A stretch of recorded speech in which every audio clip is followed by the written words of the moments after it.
Hello guys, അപ്പോൾ നമ്മൾ ഗുരുവായൂർ അമ്പല ദർശനം കഴിഞ്ഞ് തൃശ്ശൂർ പൂരം എക്സിബിഷനും കഴിഞ്ഞ് നമ്മൾ നേരെ വന്ന് നമ്മുടെ ഇരിങ്ങാലക്കുട ഉള്ള വല്യേശൻ്റെ വീട്ടിലാണ് കേട്ടോ.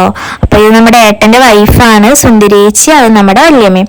അങ്ങനെ ഞങ്ങൾ വീട്ടിലെ വിശേഷമൊക്കെ പറഞ്ഞ് ഇങ്ങനെ കുറച്ച് നേരം എല്ലാവരും കൂടി ഇരുന്ന് നമ്മൾ വന്ന സമയത്ത് നിലുബേബി നല്ല ഉറക്കമായിരുന്നു കേട്ടോ. എന്നാൽ പിന്നെ നിലുബേബിനെ നോക്കട്ടെ പറഞ്ഞ് പോയപ്പോൾ ആളെ എണീറ്റിട്ടുണ്ട്, പക്ഷെ ആ ഒരു മൂഡ് ഓഫിൽ അങ്ങനെ ഇരിക്കുക. പിന്നെ കുറച്ച് കഴിഞ്ഞപ്പോൾ ആള് നല്ല ഓക്കെ ആയി, നല്ല ആക്റ്റീവായി. പിന്നെ ഞങ്ങൾ നല്ല കളിയായിരുന്നു കേട്ടോ. നീലു പിന്നെ ഒരു കുട്ടി വ്ലോഗർ കൂടിയാണ് കേട്ടോ. പിന്നെ നമ്മൾ വന്നത് ഈവനിങ് ആയതുകൊണ്ട് നമുക്ക് ചേച്ചി ചായയും കടിയൊക്കെ റെഡി ആക്കിയിട്ടുണ്ടായിരുന്നു കേട്ടോ. അപ്പം അങ്ങനെ ചായയും കടിയൊക്കെ ഞങ്ങൾ അങ്ങനെ കഴിച്ച് അങ്ങനെ അവിടെ നിന്ന് അവരോട് യാത്രയൊക്കെ പറഞ്ഞ് നമ്മൾ ഇറങ്ങിട്ടോ. നമ്മൾ ഇനി വേറെ ഒരു വല്യമ്മന്റെ വീട്ടിലൂടെ പോകാണ്ട്, അത് കഴിഞ്ഞ് വേണം നമ്മൾ തിരിച്ച് നമ്മുടെ മലപ്പുറത്തുള്ള വീട്ടിലോട്ട് പോകാൻ. അപ്പൊ ഇത് ഒരു ദിവസത്തെ പരിപാടിയായിരുന്നു. രാവിലെ അമ്പലം, പിന്നെ അത് കഴിഞ്ഞ് എക്സിബിഷൻ, അത് കഴിഞ്ഞ് പിന്നെ നമ്മുടെ ഇരിങ്ങാലക്കുടയുള്ള വല്യേച്ചന്റെ വീട്. ഇനിയിപ്പോ പോകണം നമ്മുടെ ആറാട്ടുപുഴയുള്ള വല്യമ്മന്റെ വീട്ടിലാണ് കേട്ടോ. അപ്പോൾ വല്യമ്മനോട് പറഞ്ഞിട്ടില്ല ഞങ്ങൾ വരുന്ന കാര്യം, ജസ്റ്റ് ഒരു സർപ്രൈസ് ആയിക്കോട്ടെ എന്ന് വിചാരിച്ച്.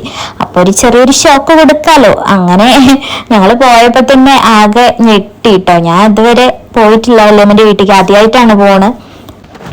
അങ്ങനെ അവിടുത്തെ സംസാരമൊക്കെ കഴിഞ്ഞ് നമ്മളെല്ലാവരും കൂടിയിട്ട് പാച്ചൂട്ടന്റെ സ്കെറ്റിങ് കാണാൻ വേണ്ടിയിട്ട് റോട്ടിൽ ചെന്ന് നിൽക്കണം കേട്ടോ. നമ്മുടെ പാച്ചൂട്ടനാണെന്ന് വെച്ചാൽ സ്കെറ്റിങ്ങിന് ഡിസ്ട്രിക്റ്റിൽ സെക്കൻഡ് പ്രൈസ് ആണ് കേട്ടോ. അപ്പോൾ നല്ല സ്കെറ്റ് ഉണ്ട്, കാണുമ്പോൾ ചെറിയൊരു പേടി ആവുന്നുണ്ട് എനിക്ക്, പക്ഷെ അത് നല്ല പോകുന്നുണ്ട് കേട്ടാ.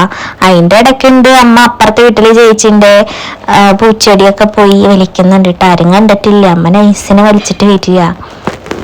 അങ്ങനെ നമ്മുടെ പാച്ചുട്ടന്റെ സ്കെറ്റിംഗ് ഒക്കെ കഴിഞ്ഞ് നമ്മൾ വീട്ടിലോട്ട് പോയപ്പോൾ ഞാൻ ഒരാളെ കാണിച്ചു തരേണ്ട കേട്ടോ. ഇതാണ് നമ്മുടെ പാച്ചുട്ടന്റെ ഫ്രണ്ട്.